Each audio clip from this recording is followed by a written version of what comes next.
የኢፌዴሪ ፕሬዝዳንት ታዬ አጽቀሥላሴ ክቡራን እንግዶቻችን የኢትዮጵያ ብሔራዊ ምርጫ ቦርድ 7ኛውን ጠቅላላ ምርጫ በሚያከናውንበት ወቅት በጣም እጅግ ብዙ ሰፊና ድጋፍ ያደረጉልን አካላት አሉ። እንግዲህ በዛሬው ቀን በመግቢያው ላይ ለመግለጽ እንደሞከርኩት የዛሬው ፕሮግራማችን ይሄንን የጠቅላላ ምርጫ ውጤት ይፋ ከማድረግ በተጨማሪ በዚህ ፈታኝ በዚህ ትልቅ ሀገራዊ ስራ ላይ አብረውን ከጎናችን የቆሙ ያገዙን የደገፉንን ለማመስገን እፈልጋለሁ። አንደኛ በ7ኛው ጠቅላላ ምርጫ ድምጻቸውን የሰጡ ዜጎች፣ ሁለተኛ የኢትዮጵያ ብሔራዊ ምርጫ ቦርድ ሰራተኞች፣ ሶስተኛ 7ኛ ጠቅላላው ምርጫ የተሳተፉ የምርጫ ክልል ሰራተኞችና የምርጫ ጣቢያ አስፈጻሚዎች፣ አራተኛ በ7ኛው ጠቅላላ ምርጫ ለተሳተፉ ፖለቲካ ፓርቲዎችና የግል እጩዎች፣ አምስተኛ የፖለቲካ ፓርቲዎች የጋራ ምክር ቤት፣ ስድስተኛ የኢትዮጵያ የፖለቲካ ፓርቲ የሴቶች የወጣቶችና የአካል ጉዳተኞች ክንፍ፣ ሰባተኛ የኢትዮጵያ ሴት ፖለቲከኞች ጥምረት፣ ስምንተኛ የኢፌዴሪ ተወካዮች ምክር ቤት፣ ዘጠነኛ የኢፌዴሪ መንግስት፣ አስረኛ የኢፌዴሪ መከላከያ ሚኒስቴር፣ 11ኛ የኢፌዴሪ አየር ኃይል፣ 12ኛ የኢፌዴሪ ገንዘብ ሚኒስቴር፣ 13ኛ የኢፌዴሪ የፌደራል ፖሊስ፣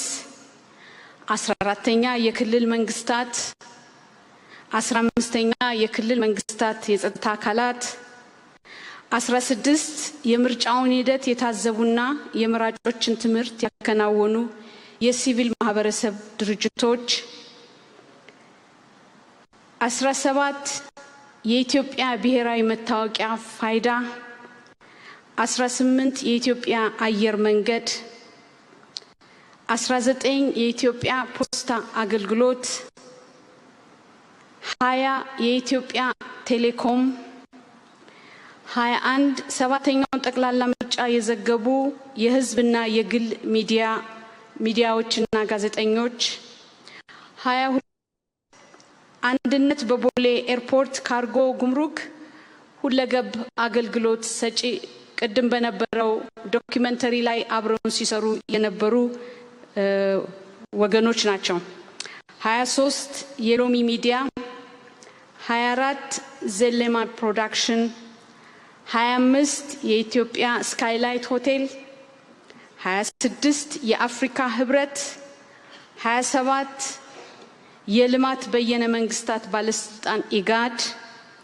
28 የተባበሩት መንግስታት የልማት ፕሮግራም፣ 29 የተባበሩት መንግስታት የልማት ፕሮግራም የሲድስ 2 ፕሮጀክት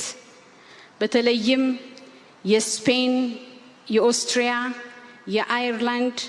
የዴንማርክ፣ የእንግሊዝ፣ የጃፓን መንግስታት፣ የአውሮፓ ህብረት የምርጫ ድጋፍ ማዕከል ኤከስ፣ የኔዘርላንድ ኢንስቲትዩሽን ፎር መልቲ ፓርቲ ዲሞክራሲ ኒሚድ፣ GIZ፣ 32 ኢንተርናሽናል አይዲያ፣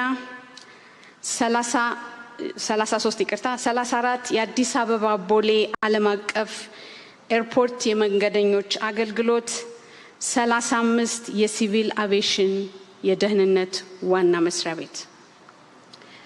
ከዚህ በመቀጠል ክቡር የኢፌዴሪ ፕሬዝዳንት ታዬ አጽቀሥላሴ የመዝጊያ ንግግር እንዲያደርጉልን በአክብሮት እጋብዛለሁ።